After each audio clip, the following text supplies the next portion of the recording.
Hey guys, this is Turk, and today I'm going to be doing a reaction to chapter 1129 of One Piece. Uh, oh boy, this one came out last night and I just could not get to it. Man, I feel late to the party. I always get annoyed, by the way, if I can't get the chapter out quickly. It's just my little quirk.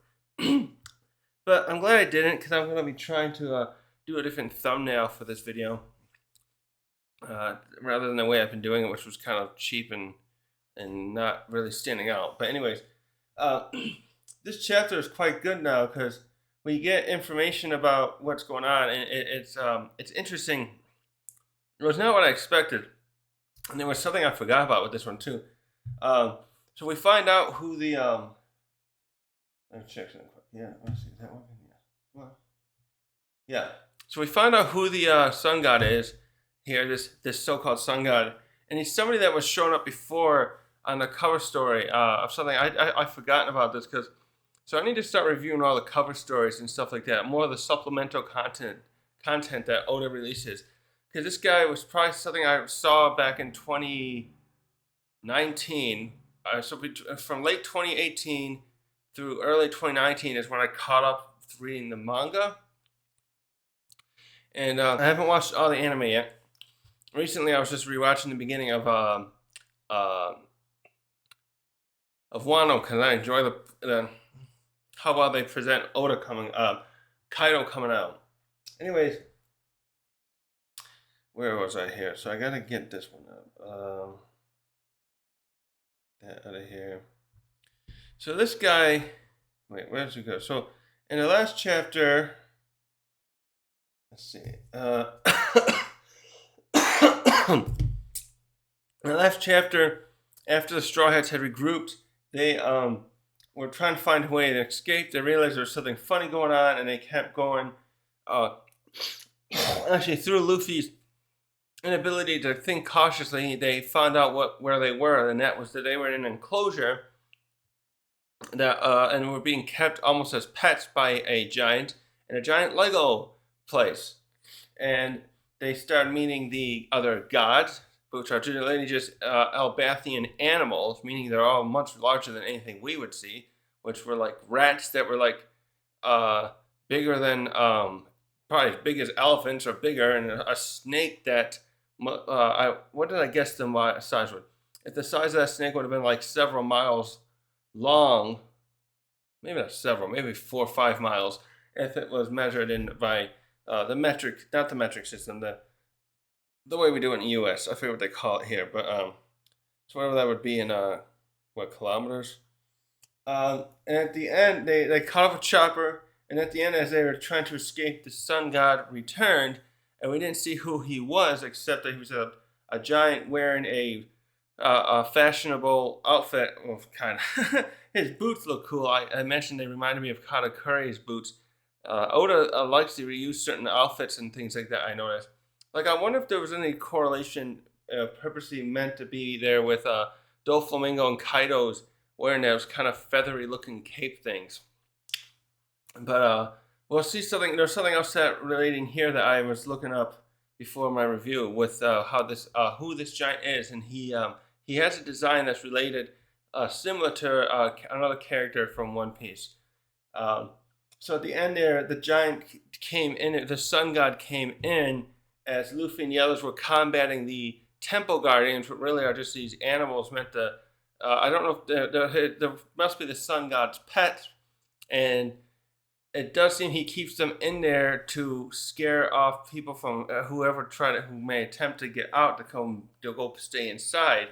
Maybe they're trained not to go back inside the enclosure, and because this guy they met warned him don't go into the Sun God's temple, which really is just his room where he's his work room where he's got a sewing machine and everything to keep the humans he's capturing. So this guy's capturing humans, and we'll see how we clear up some other stuff with that here. So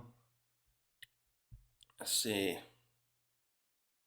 So anyways, we start this chapter with the sun. So yeah, in the very end, the Straw Hats commandeered that cat and forced him to to help them try to escape by going the other way in the enclosure. And the Sun God was chasing them. He comes in and chases them. And one thing I want to point out too is I don't think he knows who he's dealing with. I'm going to bring that up now. So we begin with seeing the other citizens that are being kept in this enclosure, seeing the Sun God there, and these people either are trying to stay in this character, or they're just convinced they are in a little world, because they start saying things about, oh, the world is it's the end of the world, everything's going to chaos and they're falling apart, please. And they see the Sun God and plead to him, oh, please calm down, don't smite us or anything, and don't please don't include us in these new citizens, and don't include us in their transgressions against you.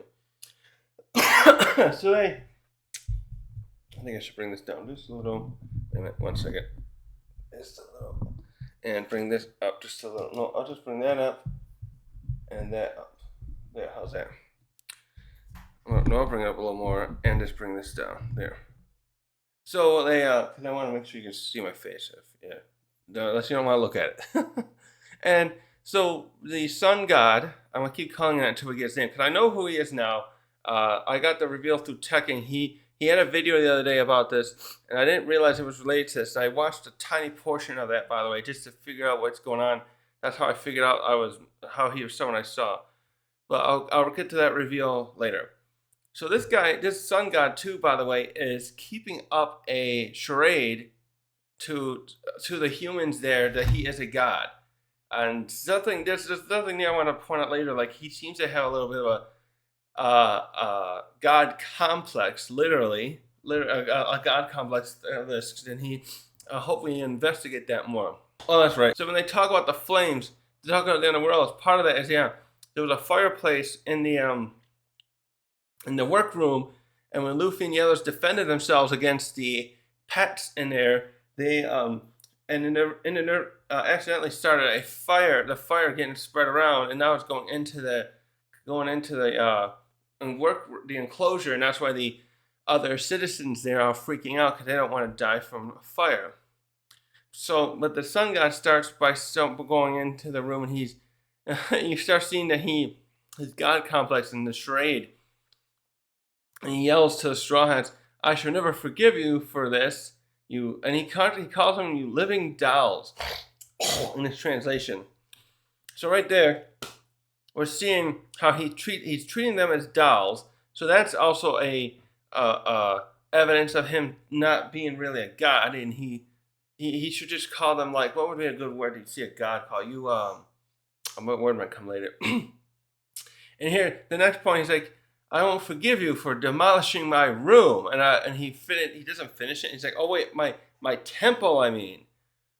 And I also won't forgive you for hurting my poor pets, or I mean my servants. And we get a shot there that the Straw Hats took out the rats and the crow and the snake.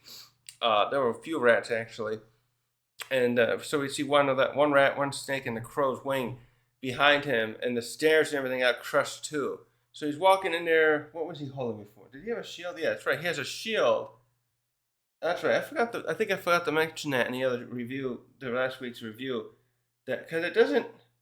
That's right. That's why I didn't see that. So when it showed him in the panel when they first showed him walking into the doorway, I mentioned the staff he has with the sun. So, but when he when he pursues him in that double panel at the end of the last chapter, he also has a shield with the sun sigil on it, the same looking one as on his staff. I don't think I mentioned that in the last one, so I'm seeing that he's bringing that out. I don't know if he's planning on using the staff as a weapon, but he's got the shield with him, so he does seem like he's ready to fight them. Wait, why is that silhouette there look like a person? Anyway, yeah, let's smoke this. So,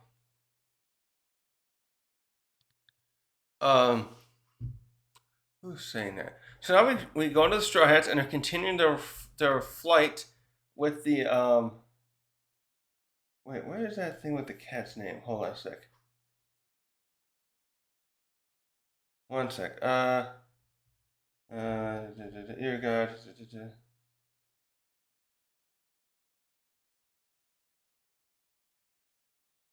I'm trying to look for the name of that cat again.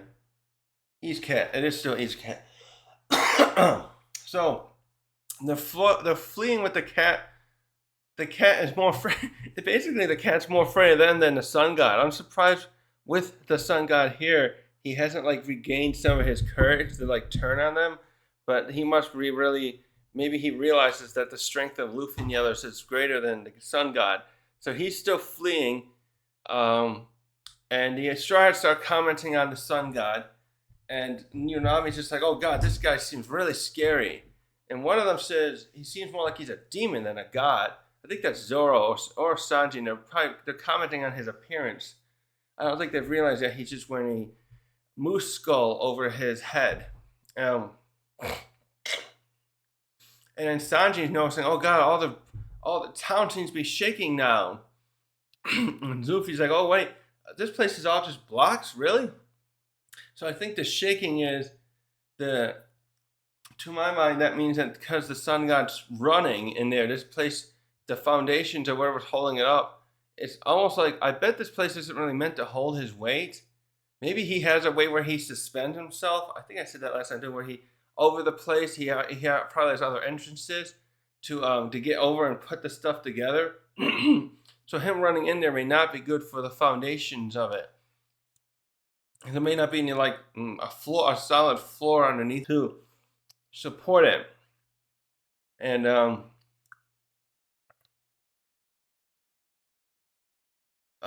wait a minute. So we get a shot here. So Luffy's actually admiring this the structure at this point. He's like, wow, this is a lot of work you put into it. But the cat's slowly starting to destroy it.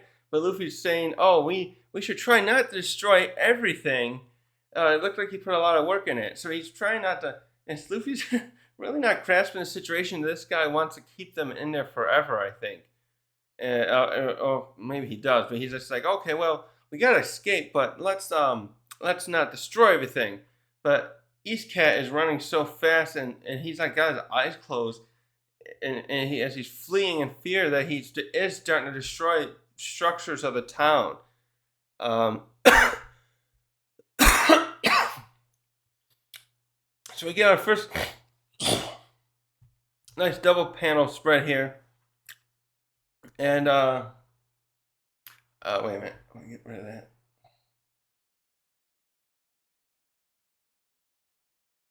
Yeah, that was the first double panel. So we get a big double panel, and they're jumping ahead. We see East Cat flying from the right to the left of the panel, and we see the castle there where Nami and the others were first, and Usopp first found themselves in.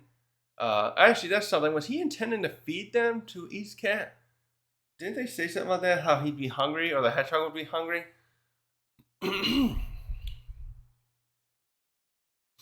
And so we see a panel. We see how tall the giant is too. By the way, the Sun God, and so he's about the same height as the structure of the Stein Castle he built.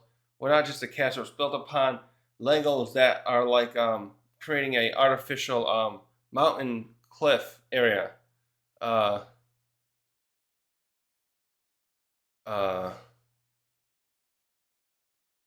So we continue with Usopp's getting confidence because the cat's going so fast. He's thinks, oh, we're gonna easily escape the Sun God, because you know how Usopp is. he sees something he doesn't understand. His first instinct is, it's the flight. It's not in fight or flight. It's the flight, because he thinks, okay, we gotta get away, because it might be the real deal of something we can't handle, which is a little disappointing at times. This is where Usopp's arc. Everyone is saying like this should be his arc where he really gains like full posture and like not posture. It's just the way Usopp is. He's one of the most annoying characters to me in the why is this doing this? In the Straw Hat crew, because he wants to be a brave warrior of the sea, but he's often ready to flee from battle right away. Where I'm kind of a person in the middle, where I would flee from someone if I don't know for sure I can. I would not like to have a direct confrontation with someone I'm not sure I can take in his situation, in this scenario of the shonen and stuff.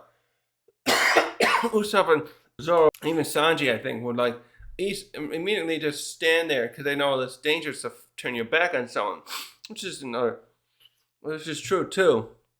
But Usopp's ability to desire to always flee is a little disheartening in a way to where he wants to be. But he is still a valued person there, and I like him. But when he gets in this situation, I get a little annoyed in this mentality. But the mentality now is he's getting some confidence. He likes to go like, ha ha. He likes to puff up his chest kind of thing. And he's doing that thing now. So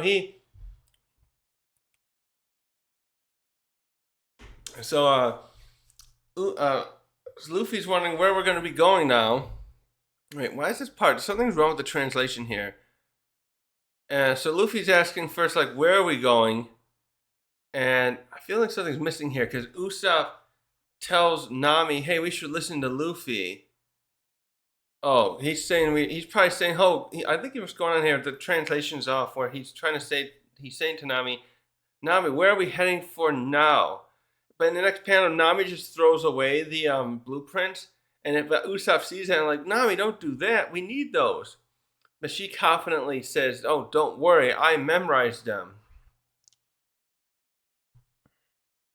And so she goes up to Luffy and says, and then she's pointing ahead where they're gonna go, and says, "See, Luffy, over there. That other wall behind the tree is actually a mirror.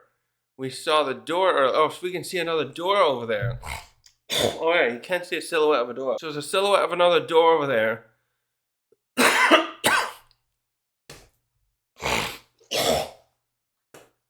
And it's like, look closely over there.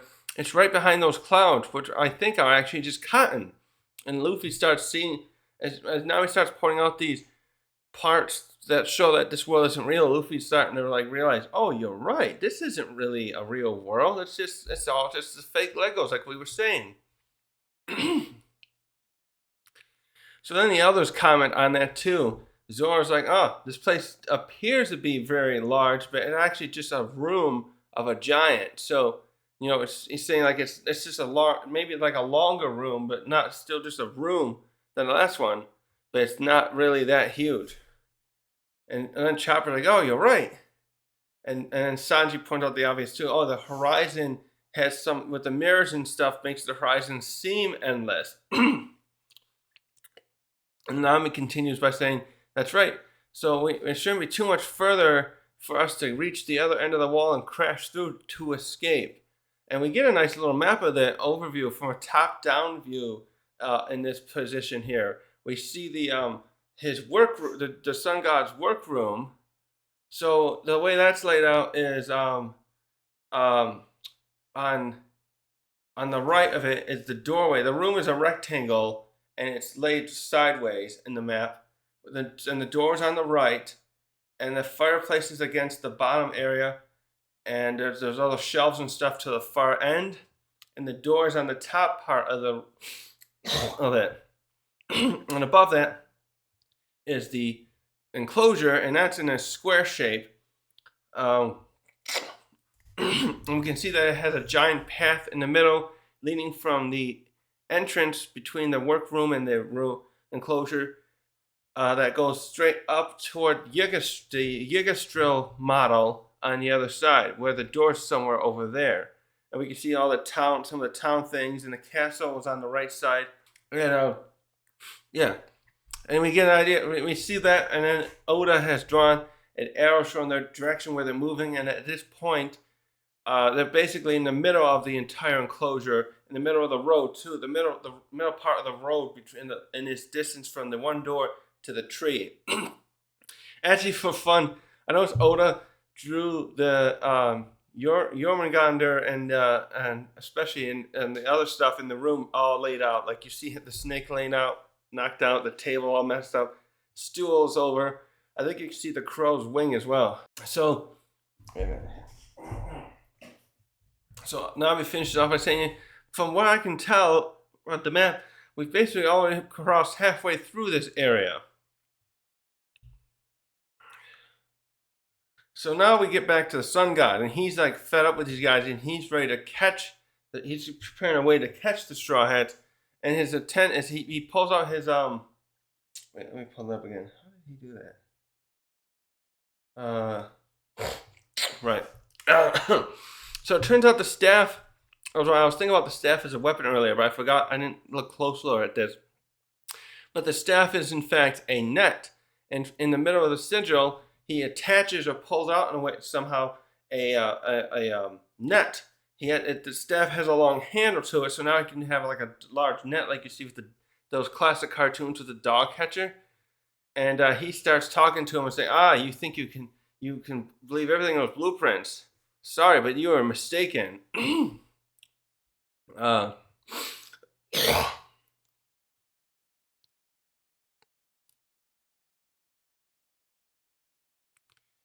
Okay, so he continues by saying, yeah, this in truth is a giant detention center, which I think he's trying to say, meaning it's something that was meant to keep giants in if they were causing trouble.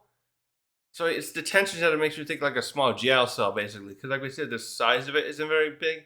So looking at the actually, let's do a little estimate here. So let's use like human proportion measurements. Now I'm gonna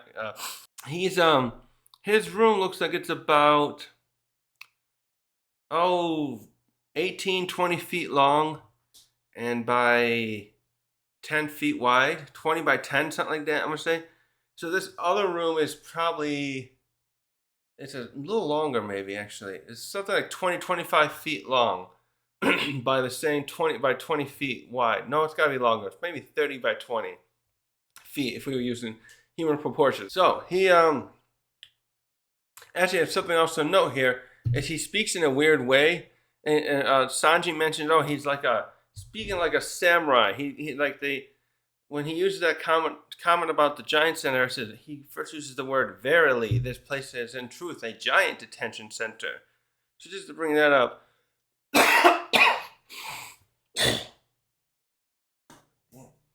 He gets the net out. He's ready to go swing it at them, and Sanji and Zoro see that, and he's caught up to them at this point, despite what I thought with the cat doing quite fast. No, so he gets up to him, he swings his net down and successfully gets it on East Cat, and then he's continuing his statement about how this place was designed in a way that no giant can ever escape its walls. Even if you were to get over there, you won't have any hope of getting to the other side. It's just a dead end. But they showed the walls. I don't know why it's saying it that way, but it's clearly not. And this is the part too where this is the part where you can tell the Straw Hats, he underestimated the Straw Hats.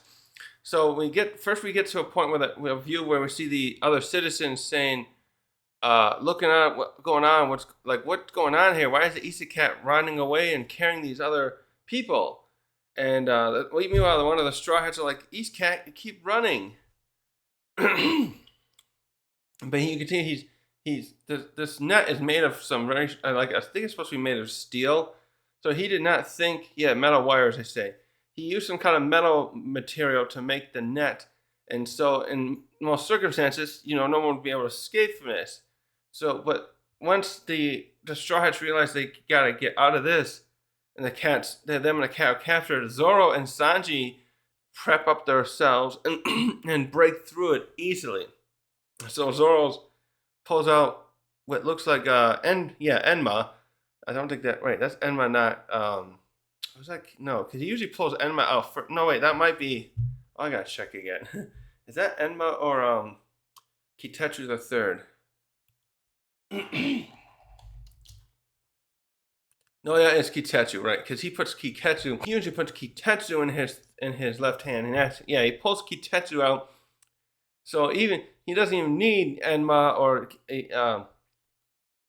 Wado, which I'm glad he uses Kitetsu more, because I feel like it's kind of been looked over, because it's like Enma and Wado are both are 2 grades higher, 2 ranks higher than Kitetsu, where those two are both not Saijo Wazumono, what do they call it? Owazumono?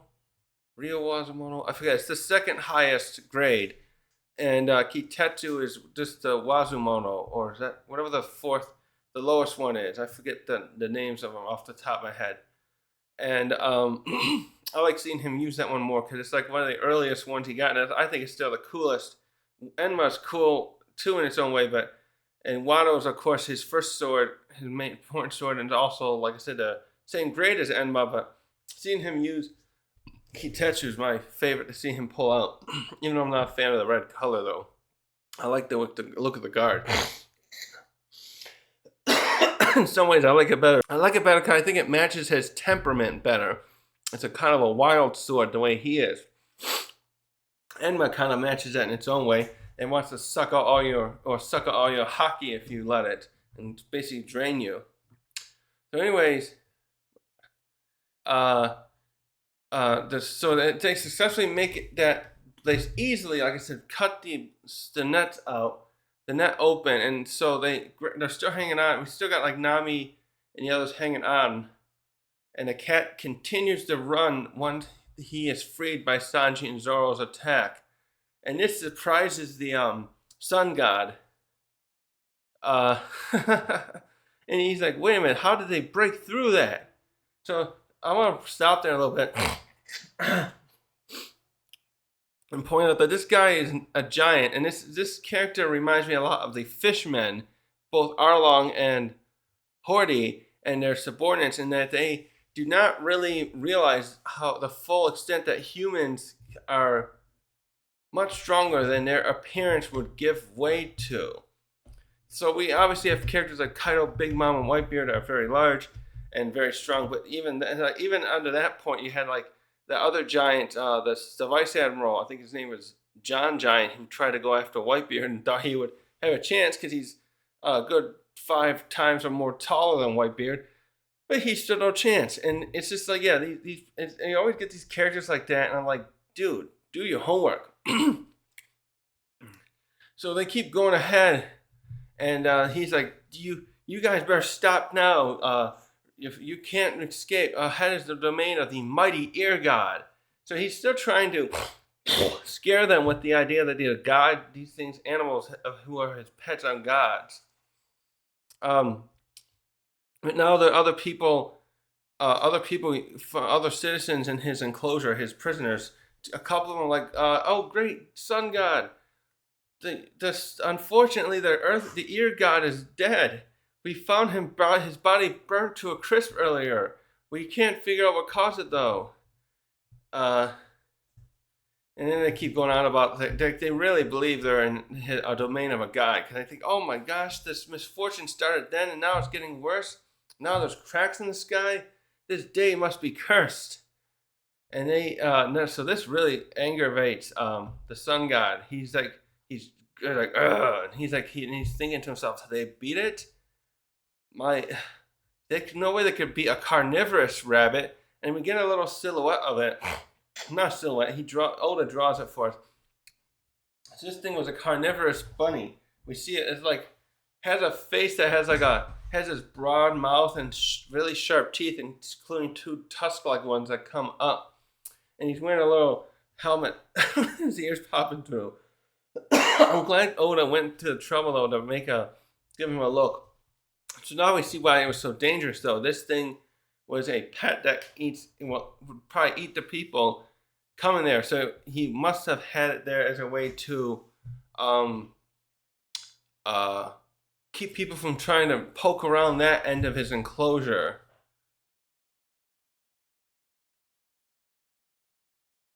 So now we get we get into a weird point with the way this guy acts. One sec. So he's just sitting there though. First, you can tell he's kind of standing there, I think, and just kind of like, oh, how could they? And then the people are watching, and they're worried he's gonna punish them. I suspect because they're like, oh, please don't punish us. It was already too late when we found him. There was no way we could have helped him. Instead, we get this part where he's like laughing to himself, and he's got an interesting laugh too. It's got one. Oda always goes for those weird laughs with these characters, and he's like, "Oh, this is amazing. This is more than I could imagine." Now he starts talking like this is some kind of epic. He goes, "Oh, this is on grand tales unfolding in my miniature garden, taking a life of its own. I love it." He's like really excited by these things happening. And he starts continuing, "Oh, I truly did underestimate these Straw Hat Pirates. It's just making me excited." And he's like, and then he keeps going. He starts doing that weird voice thing, like verily again. And he's like, evil has spawned, and now heroes will be born to face off with them. History is being made." And he's like, "This is the beauty of the living dolls and this world that I've made, this limitless world."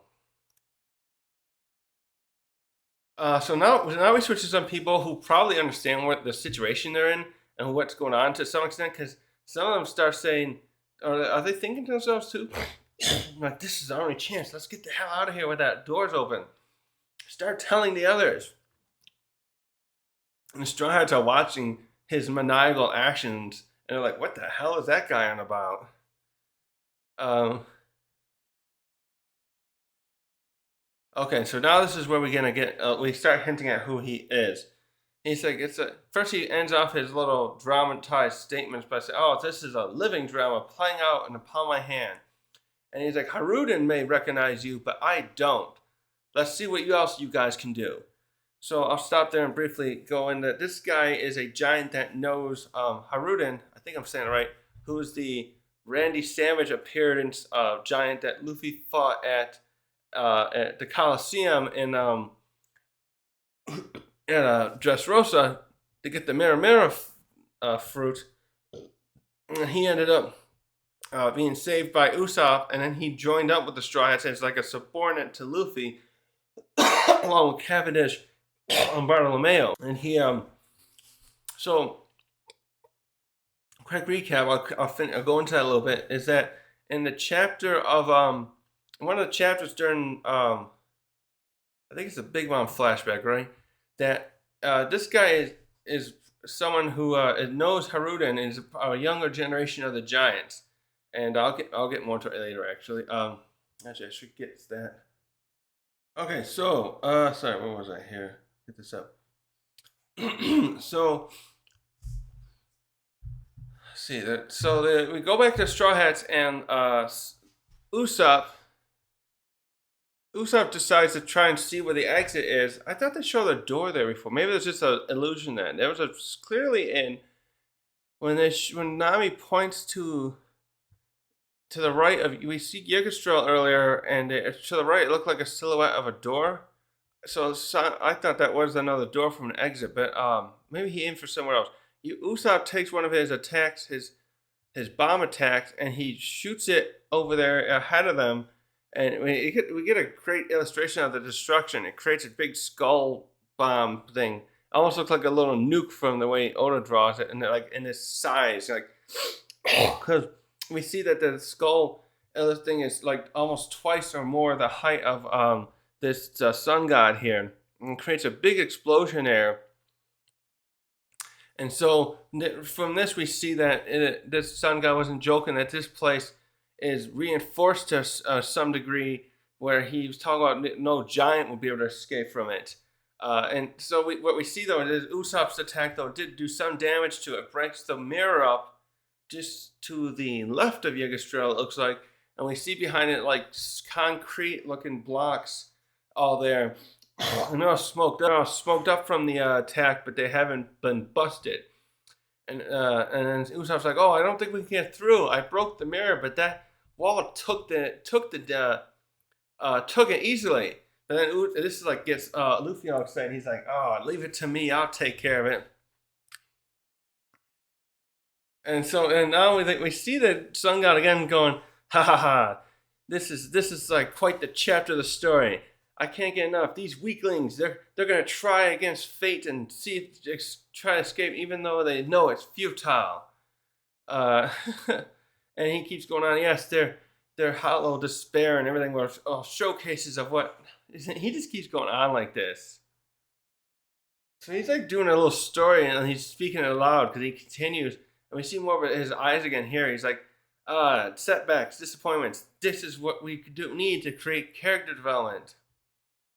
And he keeps going on and he's all dramatic and stuff again. And he's like, this is hilarious and this is comical to watch.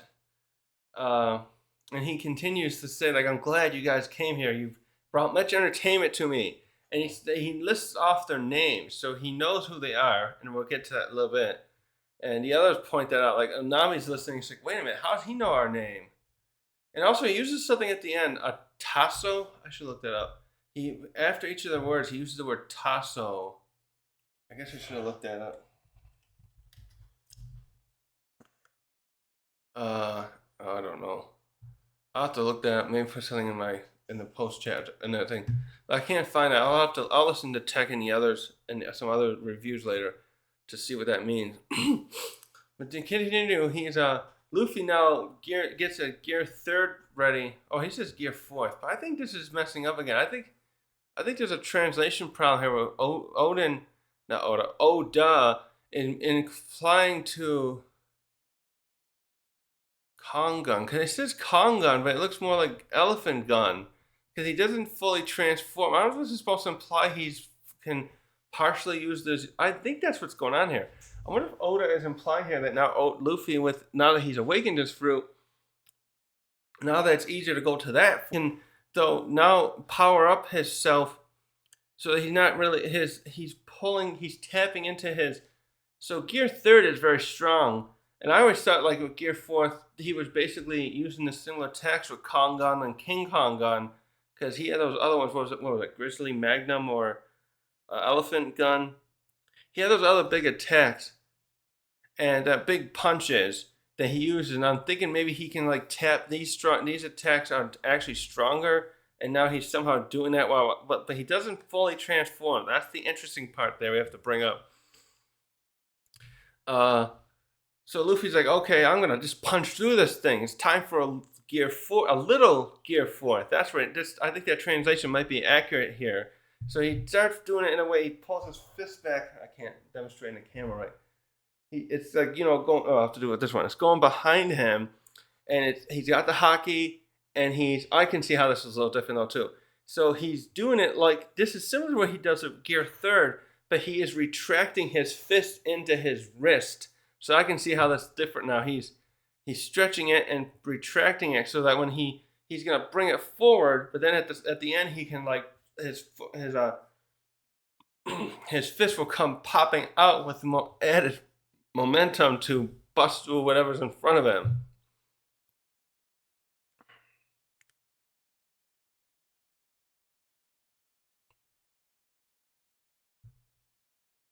Okay, so now we go to an interesting conversation here with Nami, where she's like, I think she's having a little conflict about whether or not there's actually deities, and she asks Usopp, like, there's no one to blame when natural disasters happen, and he's like, oh, you mean like earthquakes, storms, etc.? Oh, those things, those things just happen.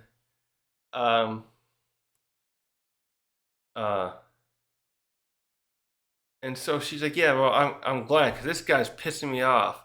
So I see what's going on. So she's gonna help out. She's gonna have a cool moment here, and she's probably just worried that this is a god and she attacks.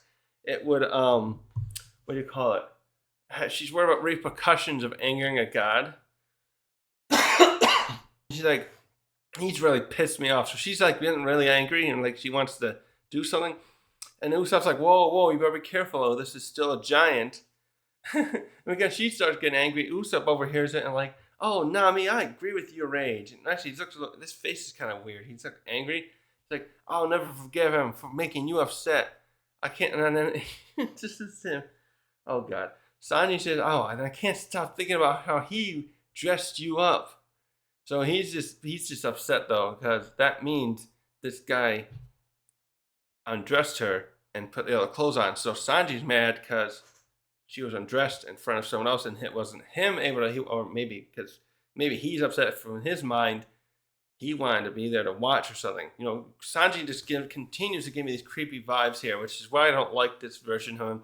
A little tangent here. The Netflix version of Sanji, I think, is going to be my favorite of all because he's going to be smooth and suave, more time to time, but I hope they don't.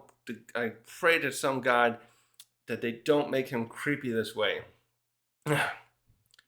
um, and he keeps going on like, I'll take care of him. I'll grind him to dust. And Nami's like, Sanji, that's not now. Calm down.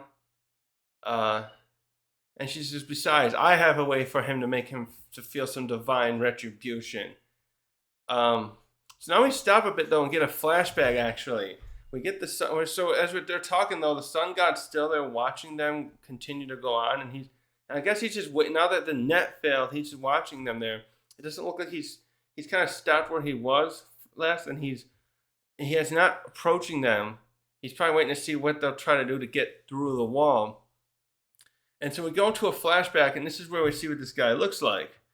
And so we found out how he brought them there too. We were discussing this, and others have, about how because they were floating along with the Great Eric. And I talked about like someone just snuck in there tonight with a smaller ship, nothing as big as the Great Eric, and picked it up. But really, what happened is his crow was out there looking around and picks up human ships as they get close. And maybe, like, I'm sure not every human ship gets picked up. I'm sure if Shanks or Kaido went by and they would just swing at this thing with their weapons and chase it off.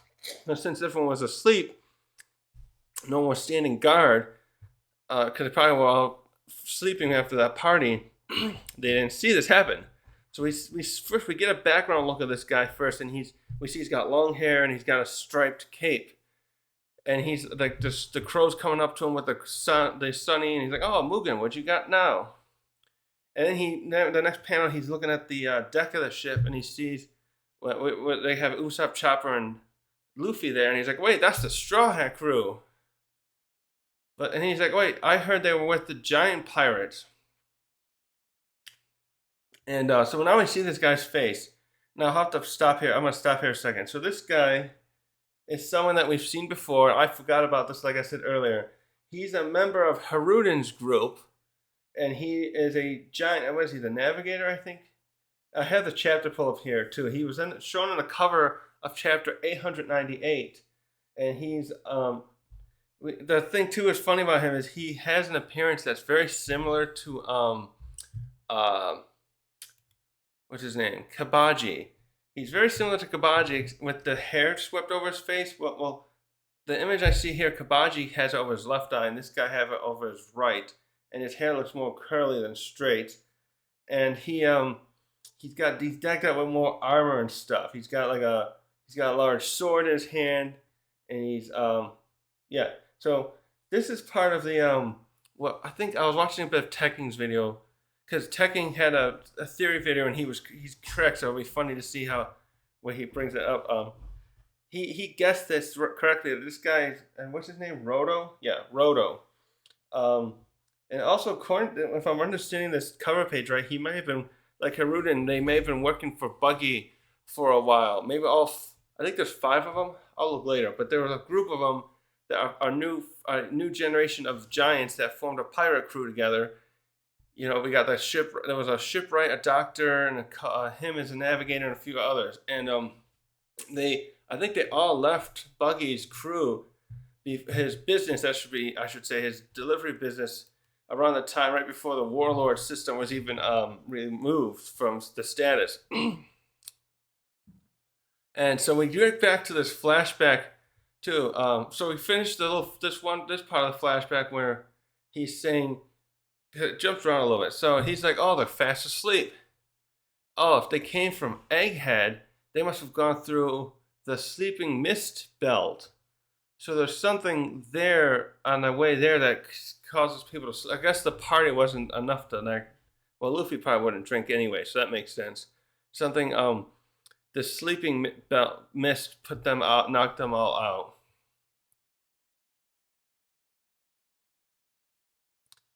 Okay, so here's where we get to something.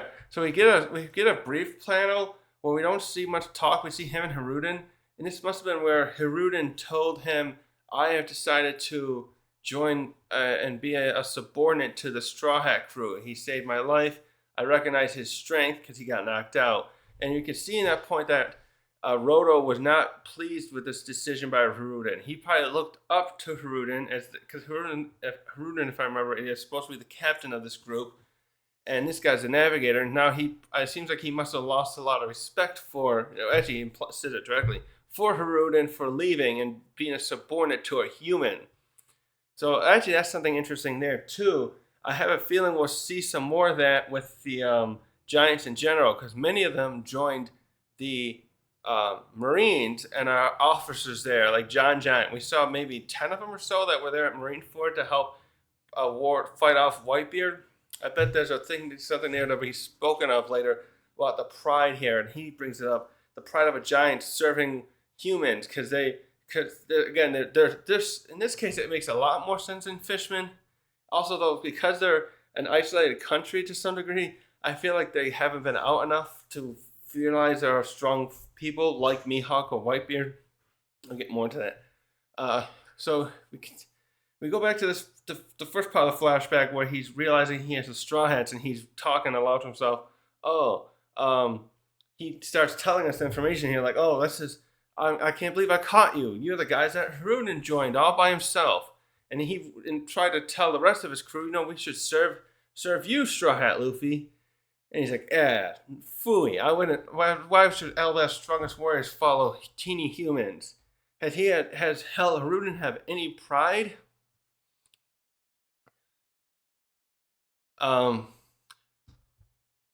So he's holding Nami and Nami and Luffy there, and like, look, they're just tiny, frail bodies. How could they be worthy of following? But he knows about Nami because, like, it's my queen, Nami.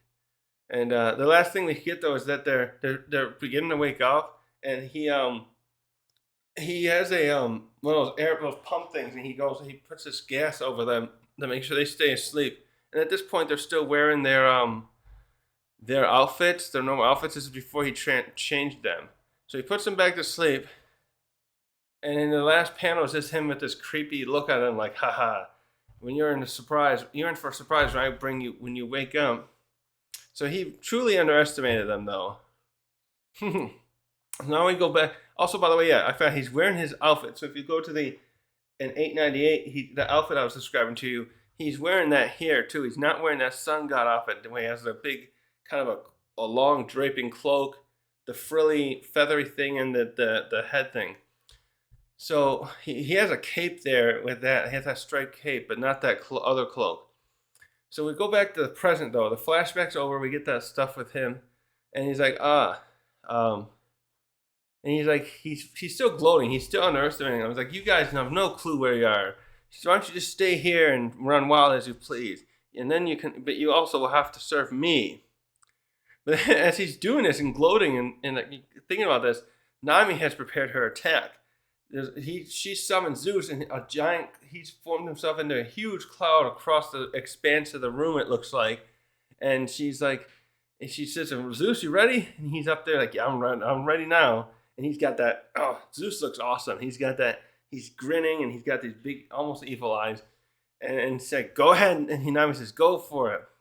And then he drops a huge lightning strike upon a Roto here. So now I'm going to start calling Roto. This guy's not a sun god. He's calling himself the sun god. Hopefully the next chapter 2 will explain why he wants to use that facade.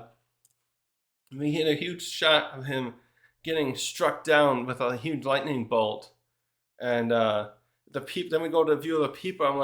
And they're like, oh my god, this great sun god was struck down. And now we get to the last bit of the chapter, and Luffy's like, I didn't want to destroy this place, but we're not staying here with you. And he's like, bye bye, Block Country. And he gets his Kong gun ready, and so we get a little panels with the others first, and Zoro first is saying, finally we're getting the hell out of here. And Sanji's like, serves you right, giant perv. So he's just feeling happy that someone else is getting punished for doing that to Nami.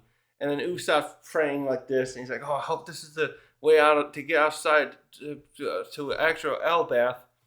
And then we just see Nami, Zeus goes back to Nami's staff, and she's like, has a proud look on her face, like how like she has him. I'm proud that Nami has Zeus too. Nami annoys me a lot of times, but her power, her abilities, and what she's grown at, and her combative abilities are impressive, and I like her help that way. And she obviously as a navigator. So then we see Luffy just have this determined look as his Kong gun is preparing, and the cat's still like, "Oh God, I can't believe I'm doing this with these guys." He probably doesn't think they're gonna escape. But the next panel, part of this double page spread, is his Kong gun smashing through those concrete. They looked like concrete before. They just look like rock pieces now. He smashes through it, um, and we go through a little cliffhanger there. First, we see the Straw Hats, like Luffy, Usopp, and Chopper, like, "Oh, we're free! Finally, finally!" And then Luffy just like, "Oh, what is this?"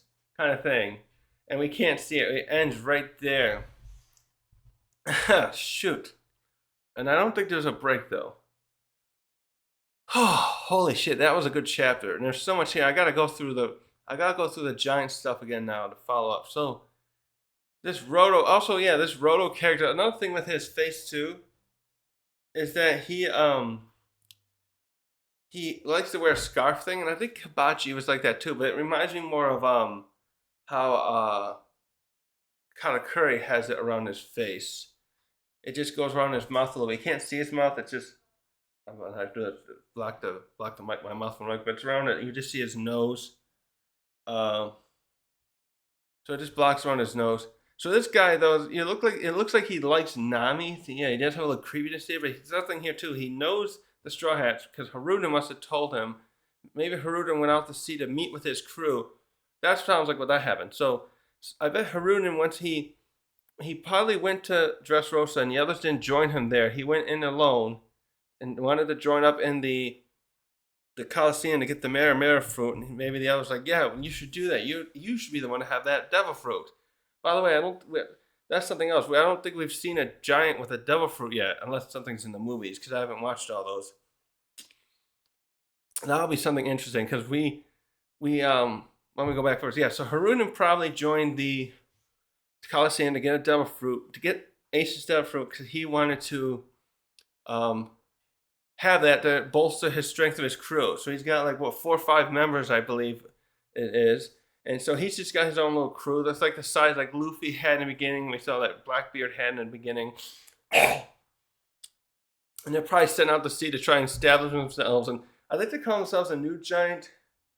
There's something like new giant pirates because they're saying this is the next generation where Dory and Bragi were the ones before, and but their crews are basically in limbo and disbanded. You could probably even say up until now, because for the last 100 plus years, Dory and Bragi were trying to settle a duel that started when they caught some giant animals, and a little girl was like, "Oh, which one's longer?" By the way, I wonder where that little girl is. I brought that before. I think that was a human girl who was just like probably like 8 to 10 years old, and it was innocent, like, "Oh, you guys are great, but which one's bigger? What do you think?" And that got those two riled up though, and but Haruden and Haruden too, I think he mentioned, I was rewatching that episode a while back too, where he wanted the Mara Nomi, the flame fruit, and he wanted to be like, I think he has aspirations to be king of the giants.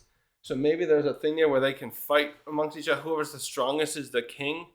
So we know that Loki, there's one named Loki who's born, who I think is the current ruler. That's the one who Big Mom wanted to marry off, not Lola, what's the other one? What's her twin's name? Too. So, but there may be something here where they can rise up in the ranks and become king. And like I said, now I'll go into that. There's something there with the devil fruits where I don't know I have a feeling that the devil fruits aren't something that most giants have. They probably, actually, I bet some of them might even scoff at the idea of having one, because they look like they're very much a warrior culture that would not like that. So I feel like the same might be said of swordsmen like Zoro and Mihawk, where they don't look to have a devil fruit because they want to train themselves with the skills of the sword. They'll learn to use hockey too, but they will not mess with devil fruits. I feel like Zoro would never take a devil fruit ever. And actually, that's something to bring up with Shiro. Shiro looks like a guy with no honor, so him having Absalom's fruit now makes sense, because he's just like, he'll do anything he can to win, which is going to be very interesting to see how Zoro and possibly Mihawk will fight him. I have a feeling still that those Shiro and Mihawk are going to have a match before Zoro does. Ooh, some smoke. So, yeah, this is very interesting. I'm glad I can't wait to see what this guy is. What else is going on with this guy? Like, where are they now? Is he back at? He must be back at Elbath, I think. As he talked about, he knew that the Giants, Dorian and Bragi, were bringing them here, so he knew about that, and he's like, but he sent his crew out to search around, see if he can find any human ships and bring them here, and he ended up just so happening to catch the Straw Hats. So maybe this is what he's been doing in his downtime, where Haruden was out there, in between what happened with Dressrosa and then after, or maybe this is something he just goes back to. They did say this isn't it looked like a cabin of the Straw Hats said that it's not a cabin of one of the Great Eric, but maybe it's still part of another ship. Maybe it's another island nearby. So there's lots of questions there to be answered, and hopefully the next chapter will help us with that. I have a feeling it's not another ship. It's probably more likely some other place near Elbath. And he's just been doing this while maybe he left his crew as his position as navigator after Haruden decided to serve under Luffy. And he felt, like I said, he seemed very upset with Haruden that has no pride in himself and would go sink so low as to serve a human, as he kind of said here in this chapter. Also, it looks like he's pretty skilled at other stuff, building the Legos. Also, we got the thing where he's got this gas at hand. But he also mentioned something about some kind of mist thing that was interesting. So there's some other questions there to be asked. Yeah, and he clearly underestimated them. But also, it looks like he's a drama queen type. He thought he wants to have interesting people come in there, but he thought he could keep them there and let them do what they want or something. He said serve under me. So maybe he's trying to build. Why would he say serve under me? I want to see that translation. So some other stuff there to think about. All right, I think I'm going to end this here today, though. So this was a really good chapter. I'm glad that how Oda brought in so much here at once. Also, the thing about it being a detention center. Actually, that's the last thing. This mustn't be some place that he outfitted, because he said that no giants would be able to escape. So there's maybe it's part of a jail area. Maybe he works in a prison and he got a room that he can do his own stuff in his downtime. But there's something else too. What's up with this God complex where he thinks, oh yeah, I'm going to pretend I'm a god to these puny humans. They're not worth... See, that's something else. He reminds me a lot of Arlong again. I kind of said this earlier, but we don't know yet if he's really evil. I'm a little hesitant to say he's as bad as someone like Arlong. He definitely doesn't think humans are worth being part or associating with, other than having them as his pets. But he what was I saying about that? I lost my train of thought a little bit. Yeah, the complex, right? Why did he think it's cool? Why would he not show his true self? Why would he decide to use this elaborate outfit to scare the humans? He really want them to think he's... The thing that I want to say with that too is like the sun god thing. He's thinking, oh, there's no actual sun god, so I'll just pretend I'm a sun god, because maybe he always wanted to be the sun. Maybe the sun god's like a priestly thing. I think I kind of said that a couple chapters ago when I thought these were giants, these other citizens. Maybe he wanted to be the sun god, like a head priest in some religious part of the order in the Elbath society, and he got rejected. So he's doing this himself to fulfill his complex and his self-importance, I suspect. I have a feeling that's what it partially is. So he felt like doing that. He has this room as a temple. He brought in his pets. He maybe he's someone who doesn't associate well with people, so he has all these pets. And he has the cat. So he has a cat, hedgehog, rabbit, snake, rat, and the six, and the bird. So also again, they definitely seems like some giants haven't gone out in the world enough to realize, there are impressive humans. Dorian and Brocky know that with Shanks, for example. They respect him. You saw that they were like, yeah, we'll help you out, Shanks, when kids showed up at the shore of Elbath a while back here. So Yeah, I think that's it for today. Thanks for watching.